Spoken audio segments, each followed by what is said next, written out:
क्या होगा जब मोदी चुनाव हार जाएंगे? सच देख लेंगे तो यकीन नहीं होगा। दोस्तों सोचिए, वो दिन जब चुनाव नतीजे आते हैं और नरेंद्र मोदी हार जाते हैं और लाल किले से आवाज आती है, मैं राहुल गांधी शपथ लेता हूँ। मंच पर विपक्ष के नेता अपने हाथ उठाकर कहते हैं, अब भारत को बदल देंगे। लेकिन ये बदलाव किस दिशा में होगा? क्या ये बदलाव सच में भारत के लिए अच्छा होगा या फिर ये हिंदुस्तान को अंधेरे के उस दलदल में धकेल देगा जहाँ से निकलना नामुमकिन है? आज हम आपको वो सच दिखाने वाले हैं जो शायद आपके रोंगटे खड़े कर दे। देखते रहिएगा, क्योंकि ये आपका भविष्य है। हिंदू होने का मतलब बदल जाएगा। मोदी के हारते ही सबसे पहले सवाल उठाया जाएगा, हिंदू होना ही मुसीबत बन जाएगा, क्योंकि अब वो सरकार आएगी जो माइनॉरिटी को खुश करने के लिए कुछ भी करेगी। अपनी धर्म परिवर्तन को खुली छूट मिलेगी, मंदिरों की संपत्ति पर कब्जा होगा और त्योहारों पर तरह तरह की पाबंदियां लगेंगी। जो जी भरकर जय श्री राम कहते थे उन्हें चुप कराया जाएगा। उनके लिए कानून और उनके लिए नियम अलग होंगे। फ्री राशन बंद, गरीब होंगे भूखे। आज देश के 80 करोड़ लोगों को महीने दर महीने फ्री राशन मिलता है, गेहूं चावल दाल। ये योजना सिर्फ मोदी के दम पर चल रही है, जिनका पूरा फोकस गरीब की थाली में खाना रखना है। लेकिन जैसे ही मोदी जाते हैं, बजट का हवाला देकर कहा जाएगा ये स्कीम बंद करनी होगी। फिर गरीब माँ खाली चूल्हा देखकर सिर्फ आंसू बहाएगी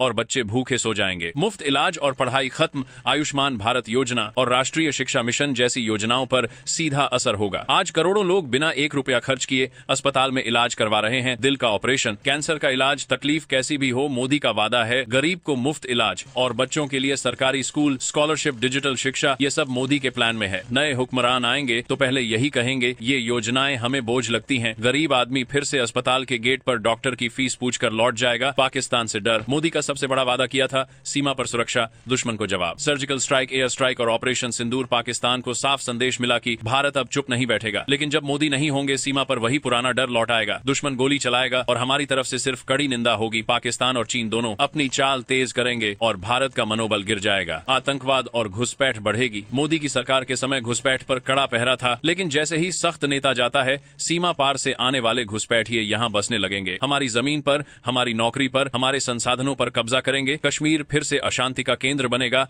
और युवा फिर से पत्थरबाजी में खींचे जाएंगे। भारत झुकेगा और फिर से विदेशी दबाव बढ़ेगा। मोदी की नीति साफ है, भारत किसी भी कीमत पर झुकेगा नहीं। विश्व मंच पर भारत के प्रधानमंत्री ने बार बार कहा, हम भी बराबरी से बात करेंगे। लेकिन जब कमजोर नेता आएगा, वो अमेरिका, यूरोप और चीन की हर शर्त पर हां कर देगा, चाहे उससे देश को नुकसान ही क्यों ना हो। हमारी स्वतंत्र विदेश नीति खत्म होगी और भारत का वैश्विक सम्मान गिर जाएगा। भारत की आर्थिक ताकत टूटेगी। मोदी के नेतृत्व में भारत दुनिया की 5वीं सबसे बड़ी अर्थव्यवस्था बना। Startups, make in India, digital India, ये सब उनके विजन का हिस्सा है। जब नेतृत्व बदल जाएगा, इन योजनाओं पर रोक लगेगी। कमजोर नेताओं की नीतियां देश को फिर से पुराने भ्रष्टाचार और धीमी प्रगति के दौर में धकेल देंगी। हिंदू विरोधी नीतियां तेज होंगी। सीएए, मंदिर पुनर्निर्माण और ऐतिहासिक अन्याय का समाधान, ये सब मोदी के होने से संभव हुआ। उनके जाने पर ये कानून पलटे जाएंगे और जो लोग भारत को सिर्फ एक बाजार समझते हैं, वो अपने फायदे के लिए देश की संस्कृति बदलेंगे। गौ मारने पर लगी रोक, लव जिहाद के खिलाफ कानून, सब खत्म। आखिरी सवाल, क्या भारत ये झेल पाएगा? मोदी सिर्फ एक व्यक्ति नहीं, एक विचार है। मजबूत नेतृत्व, राष्ट्रवाद, गरीब के लिए संवेदना। भारत की जनता को खुद से यह सवाल पूछना होगा, क्या हम अपनी आने वाली पीढ़ियों को ऐसा भविष्य देंगे? सोचिए, मोदी हार गए तो हिंदू खतरे में, गरीब भूखे, सैनिक निराश और भारत झुका हुआ। क्या हम ये मंजर देखना चाहते हैं या फिर सही फैसला लेकर भारत को बचाना चाहते हैं? हाँ, बहुत सी कमी होंगी हमारे पीएम में, लेकिन हर बीमारी का इलाज करने में समय लगता है। अगर आप भी अगली बार मोदी को ही प्रधानमंत्री बनते देखना चाहते हैं तो वीडियो को शेयर कर अपना समर्थन जरूर दीजिएगा। जय हिंद।